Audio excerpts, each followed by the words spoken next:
This is Genuine Connections, featuring collaborative conversations about community, content, creativity, commerce, and the convergence of media and marketing.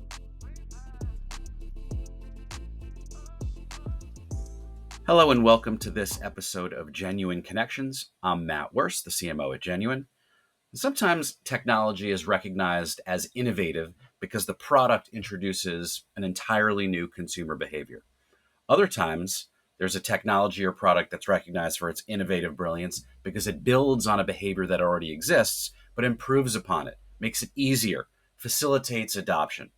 And today's CEO and founder is representative of the latter.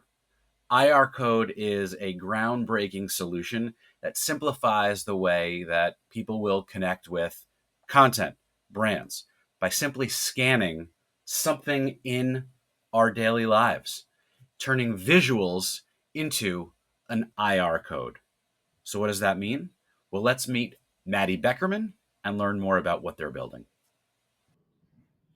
Matty, welcome to Genuine Connections. Thanks for joining us and being a willing participant in our conversation. It's nice to see you. We've obviously met and spent some time together, but I'm looking forward to digging in and learning more about what you are building and how it came about. You ready to jump in? Yeah, let's do it. Good. All right, great. So for anyone new to IRCODE, just let's start at the beginning. How do you describe what you've built and what problem, I guess, you're solving for, since that's the typical founder question, right? Yeah. For IRCODE is really a revolution of how you will engage with everything around you. You no longer need to have a digital code or a watermark or a QR code built into an object or a piece of content or out-of-home advertising or television. You'll just be able to simply scan it with your phone and get all the information behind it quickly. And the image itself is the code. We are advanced computer vision AI with the ability to be able to, program your own content for where you want it to go. So my face could be an IR code in theory. Yes. Good. That is exciting, and we'll have to figure out what the actual use case is for that another time. But what inspired the idea of turning images, real visual 3D lives, faces, people, things, objects, into these digital codes? And was there a moment that that spark hit? Yeah, I've been an artist and a creator myself from a very young age. And I really did this for initially IP protection. So my content, if someone were to use it or use it nefariously or just steal it, you could easily simply scan it and get the provenance behind it of who created it, where the credit went to, and why. So we really rolled this out initially for the art world and for artists, where no one wants to put a QR code on the Mona Lisa, right? Like you created this cool piece of art, you don't want to put an ugly QR code on it, and that was the idea. Is like you could just scan it, get the information behind it. If someone has tried to manipulate it or change it in any way, you would still get the original creator's information behind it. I love this for a lot of both practical reasons, right? I actually have a QR code on my phone that just connects to my LinkedIn, and it's clunky, and people have to take out their devices, but they're familiar with it. So we're now, just like we are, educating a new consumer or an existing consumer on a new behavior. Now, I've heard you compare what you're building to the early internet, right? There was land grab for domain names. What does owning your visual mean in today's creator and brand and marketer economy? Yeah, look, there's Google Lens, there's Amazon Lens. There are different lenses that have been built by other bigger companies, but you as the creator have no control over where that target takes you. If you scan with Google Lens, you're going to get a Google search generally of what it might be. It might come up with your competitor. It might come up with something that's not yours. In our case, if you're creating an IR code, it is exactly where you as a brand, you as a creator want to send someone associated with your content, with your ID, with your creation.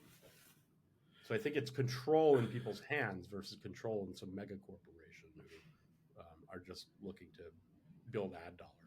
Right. And if you're not defining how your audience connects to this content, someone else is probably going to jump in and do it, whether for benefit, in a way that benefits them or not. So how do you then see this playing out across other platforms like Google or Amazon? Is this something that's complementary? Is it competitive, or is It's there to be complementary. determined?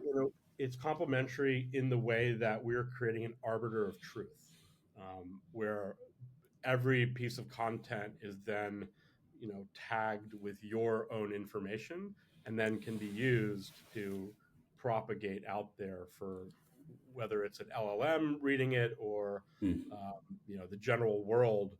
Like you're curating your own content now, and it's not a web crawler finding everything out there where that exists. It's directly from you. That's kind of the best way of thinking about it. Well, and I mean, not to use the pun overly aggressive, but that makes it more genuine in a way, right? So Yes. why do you think, as someone who worked in the entertainment space, and we'll get into your background in a sec, because you don't have the traditional founder, right, tech or ad tech or martech background, but why do you think brands and creators gave up that control for so long, right? Like, and what's making them rethink it now all of a Well, sudden? copyright is the way you copyright something is broken. It is a tough process. You have to mail a physical copy into the copyright office of some digital piece of artwork you've created, or and it's hundreds of dollars and legal fees. So nobody does it. And so copyright, the actual registration process is broken. So I think we could fix that, and that's part of it. But from a you know a general creator standpoint, I'm not a typical founder in the tech space. Mm. I have a degree in information systems and a background in like creating movies and film and TV and music. And from that standpoint, the reason I created it was really for that IP protection initially, but it goes way beyond that, right? It's like now you can have a permanent registry of where the truth lies in your content. So I want to dig a little bit under, or open up the hood and see. And when I open up the hood of a car, I don't always know what I'm looking at. So maybe dumb this down for me a little bit. But for the curious, how does IR code actually work behind the scenes when someone scans an image? Is it like recognizing patterns in my face or on a shirt or on a billboard?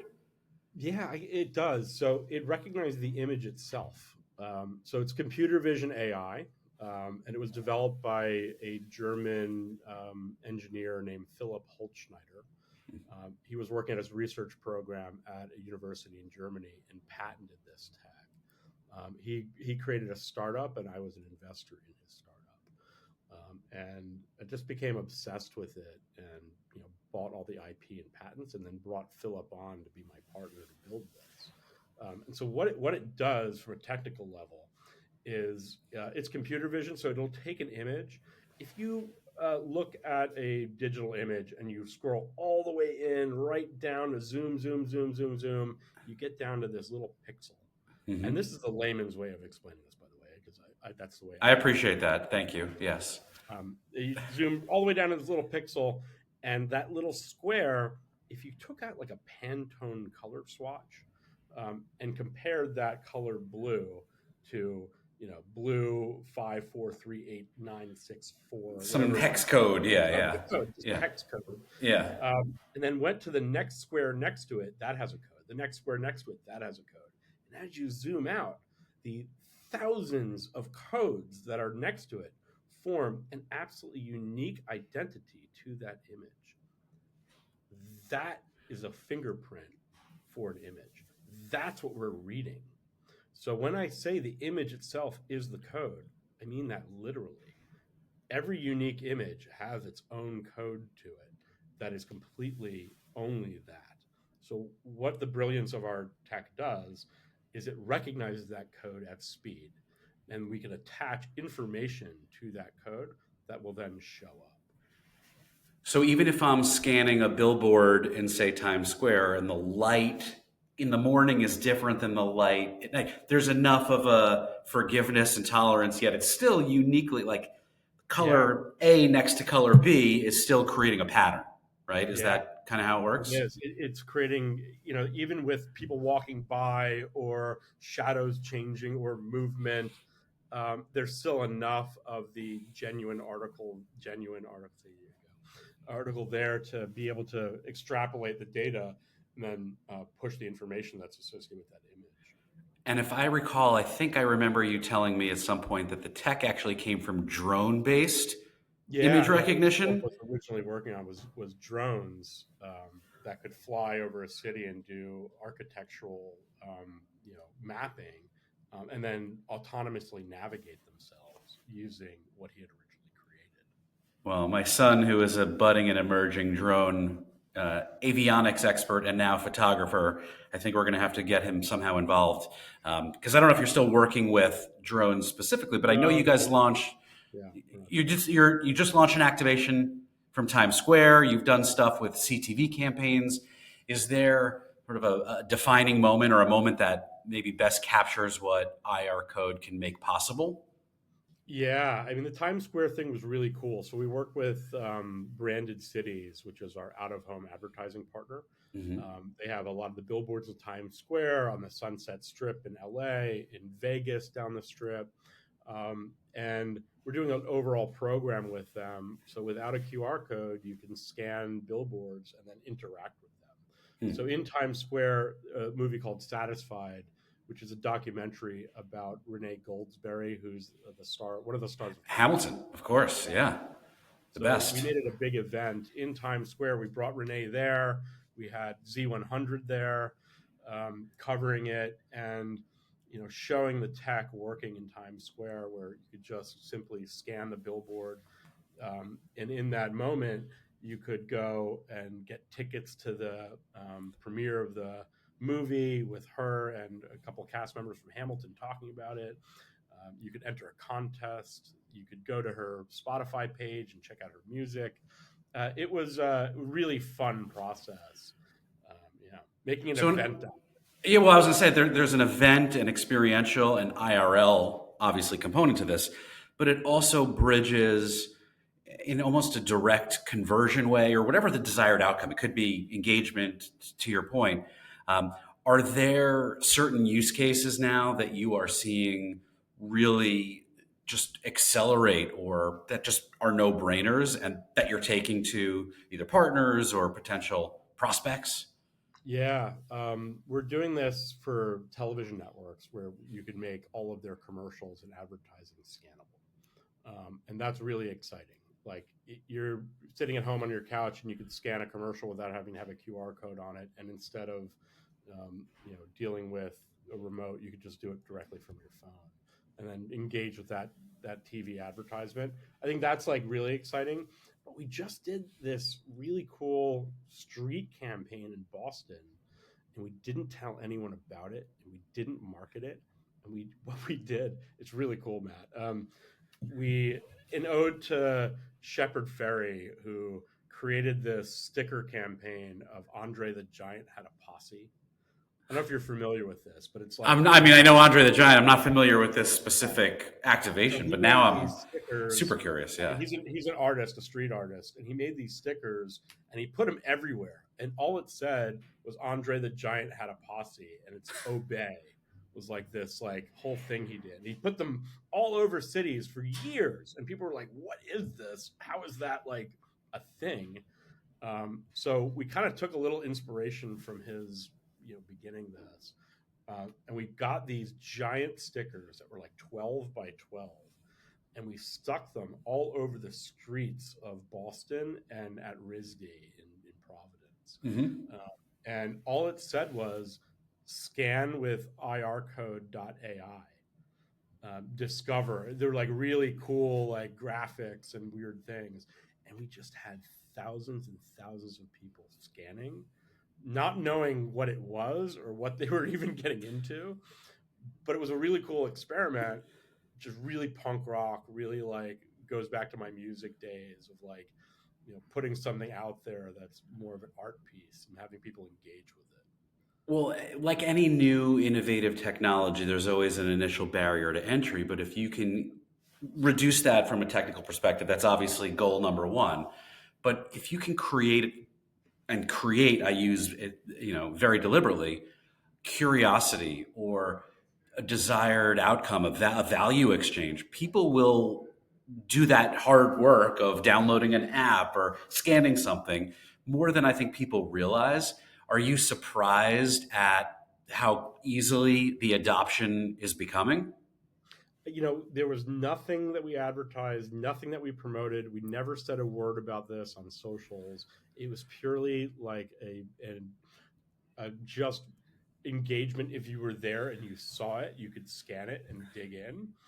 And so I was surprised that like we had that much engagement. I figured like some people would do it and we would be like, trying it out.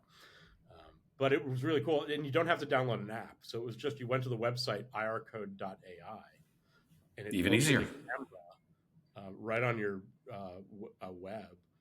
And you could scan that sticker and then enter a contest to win like all this cool stuff. I was going to say, what is the payoff? So the payoff is obviously some sort of opportunity to participate in an experience and maybe win something Yeah, if you're we lucky. actually we bought a bunch of old Shepherd Ferry prints, signed by him, made that the contest, so you could actually win them. Oh, that's cool. I love a guerrilla marketing campaign as much as anybody, but was there in the back of your mind some sort of fear that you might get in trouble with the local municipality, or is that not? Yeah, it's always a risk you take. And look, that could have been good PR anyway, right? Yeah, right. So, We're prepared for the consequences should those arise. But look, this is something that we can then use as a case study hmm, and think about this for brands and for out of home, like things that we can do like this now that create this excitement around a ticket giveaway or a sporting event or a local coffee shop who are trying to generate customers to walk in their door. So it was really an experiment, and can we get people to engage? Were they interested in it? And look, not everybody's interested in getting a print from Shepherd Ferry, but thousands of people scan this thing.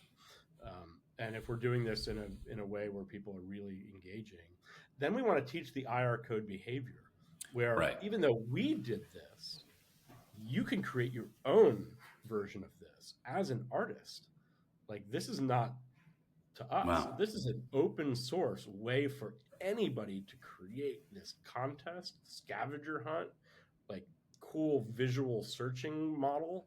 And so that's why we did it first, so we could learn the ropes, so that we can then teach this to other groups who want to do this. Like you could do this with Genuine and create a genuine lens, and then have this like campaign going on where people are scanning and like winning stuff. Well, teaser alert, depending on when this episode comes out, there may or may not be something interesting in the works. But, I think of so many great innovative technologies that weren't necessarily the first to create an experience, but built on some of the learnings of things that may not have been as initially well received or popular. Right? QR codes were initially meant to be a quick fix, right? Not a long-term solution.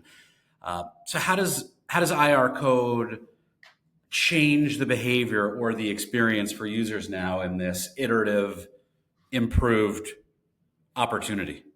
Yeah, we think it starts with creators, people who are creating content and want to have people be able to get information around that. But then it becomes digital twins of everything in the world, where it's curated and it's exactly where you want to go, rather than a generalized search.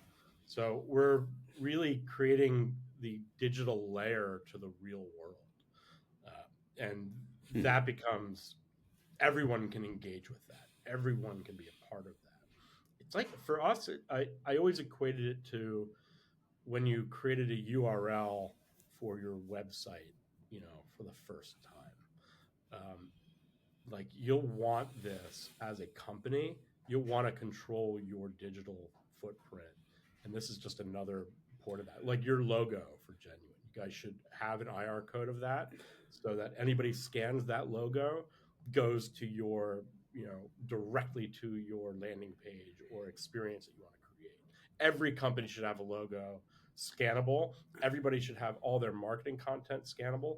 Every company should be creating an account and then capturing all of their data in this way. So, how would a brand or a company get started doing that? Is it just as simple as going to your website and getting It's going? that simple. You just Yeah. drag and drop your content right in, whether it's a video or a still image, and immediately you can label it with whatever you want. And it's a free account. That's the way we're doing it. It's Okay. completely free. There's an enterprise level account if you're like a museum or you're a gallery or you're a big brand who have hundreds of millions of images. Then we have an enterprise level. Yeah, I saw you, I think, last at Advertising Week in New York. And when you were on stage, you were, as part of the conversation you were having there, you were saying that CMO should focus on, even at like an individual level, attribution, right? Like first party data, measurable behaviors, which every brand says they can do or wants to do better. But you have created a technology that makes that easier and faster and simpler. Which of those outcomes do you see most leaders, most executives still struggling to grasp that might be a low hanging fruit? Yeah, I mean, when you're running a big out-of-home advertising campaign, that's also tied. You're doing repeated impressions. Let's say you're a big movie and you've got, trailers on television at the same time as out-of-home billboards at the same time as street team promotions going on, or in theater promotions going on.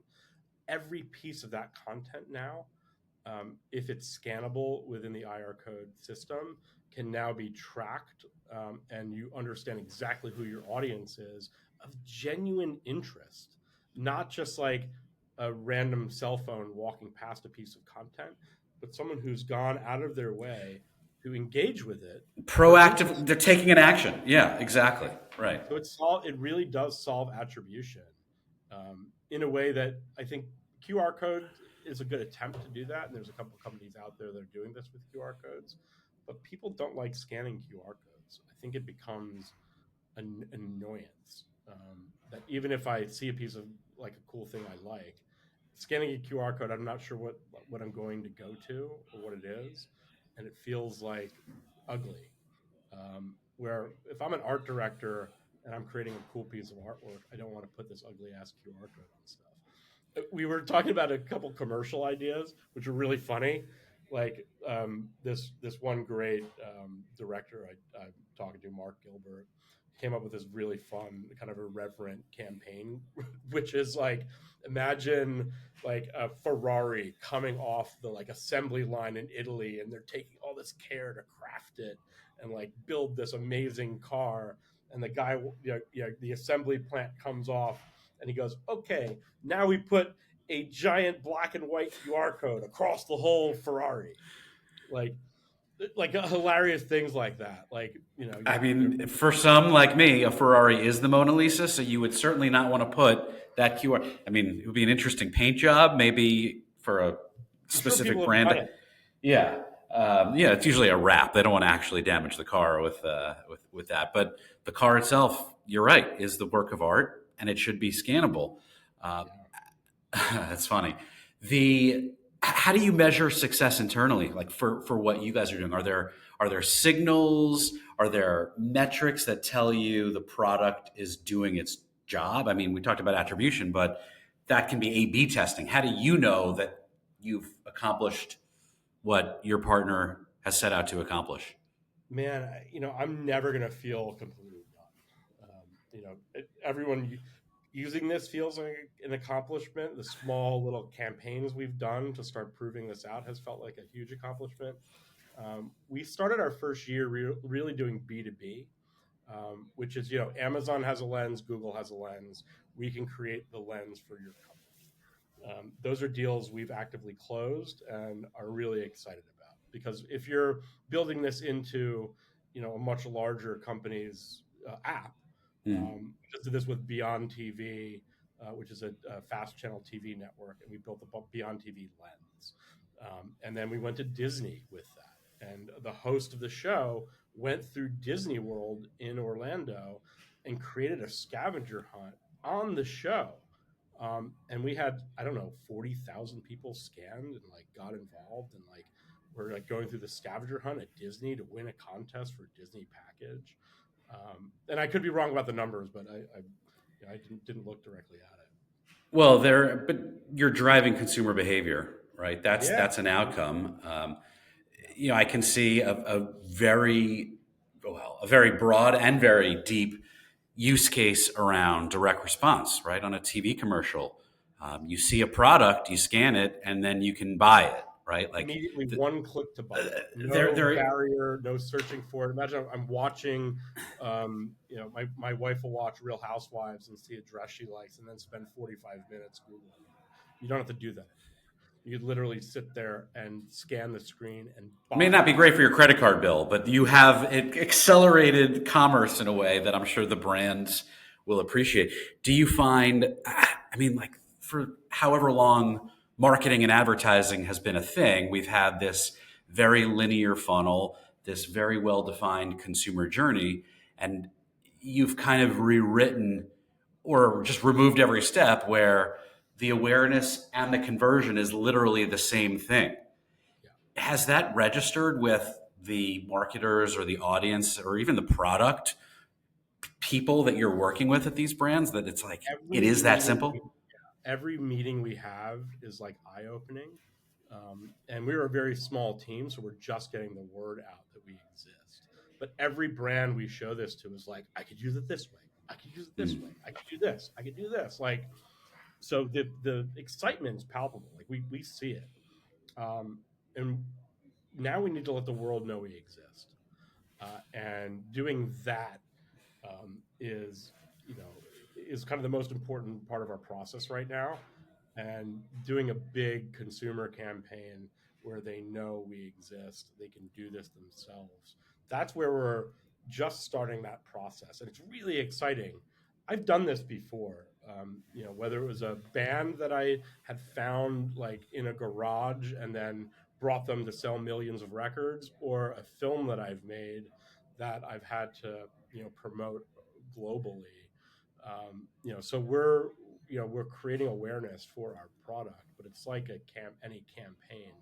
It's like getting that out there. I'm really excited right now because no one really knows about us yet, but they will. When they learn about it, they're psyched. So you almost need to become, if not a household name, a household behavior in a similar way, right? Like we're a white label technology that if no one knows our name at the end consumer level, that's probably fine, but we want them to understand the behavior of scrolling video experiences, and clearly there are synergies between how we can work together. Yeah. Is the brand itself, right? People know what a QR code is, but it kind of also has some associations with it depending on the circles you travel in. Are you preemptively trying to get ahead of any of those by building that consumer brand awareness opportunity? Yeah. We want IRCODE to be a verb. Just like you go and Google something, you IRCODE it. And that's our goal, is to get that out there at scale. So that you can do this. Like that's part of it. And having that be, you QR code something now you're going to IR code something. Have become a verb is not like, I don't know that I overtly remember or think about anyone saying that as like a corporate objective, but why not? I mean, that's just as salient. It's a lofty goal, but we're aiming at that. Yeah, well, I mean, certainly not beyond reach given the traction you already have. I wouldn't be doing my job as a faux pretend podcast journalist, even though I have no training in any of that. But if I wasn't going to ask as a founder, and most founders have the up and down moments, good days, bad days, but there's usually like a keep going moment where there was a challenge or a struggle, but you knew that if you could get through it, it would be better on the other side. Has there been one of those for you Every yet? 2 minutes. I mean, it feels like, I mean, look, as a founder of a company, it's one of the most terrifying things you can do. It is, it sounds a lot more, interesting than it is, but it really is sleepless nights. It's, working your butt off for this dream and this goal, and there's always obstacles that get in the way. It's always really terrifying to, put yourself out there. I put my own money into this. I've had other investors who get behind me who really believe in us. So it's always a constant pressure to, perform, to deliver, to show our next metric working, and and then I have all of our employees who rely on us being successful to feed their families, Hmm. and that is a pressure that I think weighs on every founder. And you I always go into this with the investors that I have and being like, look, this is what we're achieving. Here's what we've done.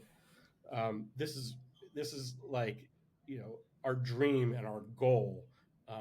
And if you're looking at us as a bank who's going to return X amount of capital and give you a solid return every month, that's not what we are. We are a big vision, a big goal, and if you're down to take that ride with us to change the world, that's where we're aiming. So I try and get people who really believe in that. And I've been lucky enough to be surrounded by an incredible group of people who believe in me and have backed the company, and myself included. Like I'm, running this ship, but it's terrifying. Like it's not an easy process launching a company, and um, I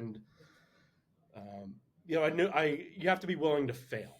You have to be willing to fail and willing to fail spectacularly, like in public, in the worst way possible, in order to dream. Like, I mean, Elon Musk launching rockets into space, they explode They sometimes. blow up sometimes, right? But in the name of progress, um, Yeah. and then, look, I've met some of your team, and I know that they are on this rocket ship with you, and it's not going to explode. When you think about, I don't know, the 5 years ahead, how do you imagine people interacting with the world around them? Is it still with a device? Are you going to be integrating with, goggles? Am I going to have a chip in my eye that's just going to recognize things and immediately serve me content in my retina? Like, where are we headed with this?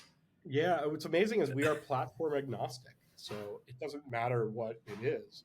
We are actually a developer for Apple Vision Pro, Hmm. where you could wear the goggles and look around a room and everything is IR code accessible, or Snapchat spectacles. We're actually a developer for them as well. Oh, So building those types of experiences as well.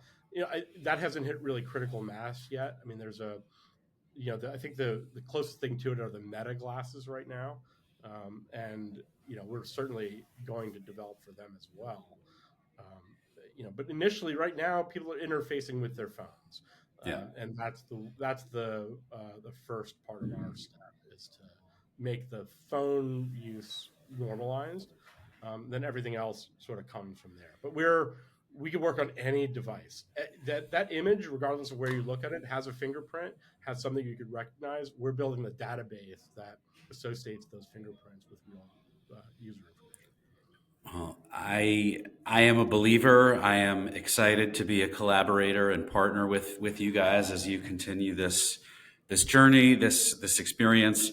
And maybe in 5 years after this thing becomes so super successful, you'll end up back partying with rock stars on a bus again somewhere, selling millions of records. I don't know. That maybe life comes full circle, but that would be my dream in five I years. lived that part of my life very young, and my rock star party days are well behind me.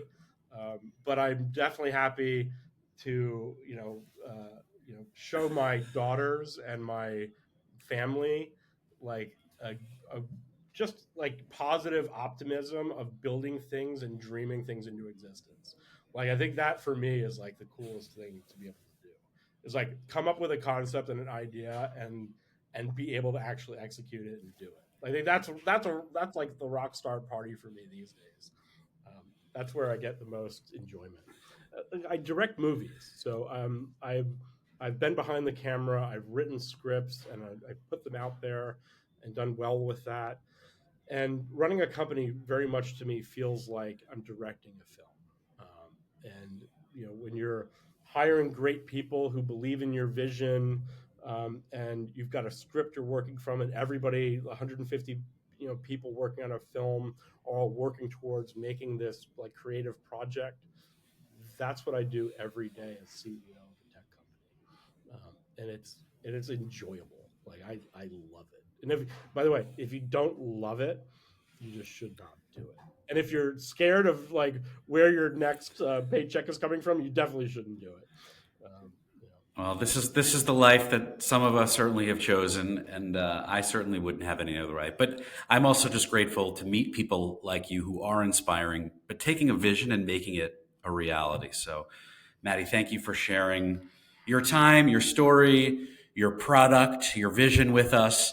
I'm excited to continue to see where it goes and how it grows. And we'll come back. We'll do a second conversation, and we'll just talk about those stories from your music and entertainment career, because I'm sure we could fill up another 2 or 5, 6, 7 hours with that. So. Yes.